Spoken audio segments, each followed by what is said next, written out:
Senator Grace, masasamahan niyo po ba kami?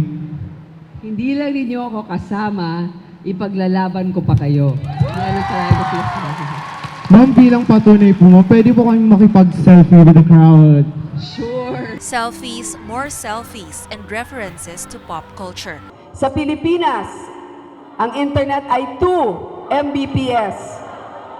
Pero kahit na ganon, nakaka-trending kayo ng ALDAB, di ba? Kahit na ganon, nakakapagpanalo kayo sa Asia's Got Talent, hindi ba? Senator Grace Poe is clearly targeting the youth vote for 2016. In Vote-Rich Pangasinan, she goes to the ground.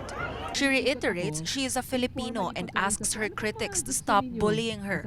She argues children with unknown mothers have the same rights as everyone else. Ako iniisip ko masyado mapang-api yun.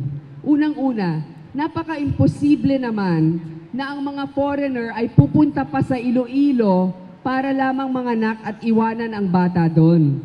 In all 3 universities she visited, Poe mentions her father, Fernando Poe Jr., who was born in the province.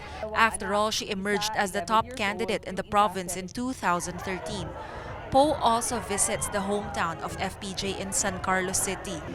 Here, she drops more concrete hints on her political plans. Ito na ang hihilingin ko sa inyo, na sana kung tayo ay pagpalain na magkaroon ng isang tigat San Carlos,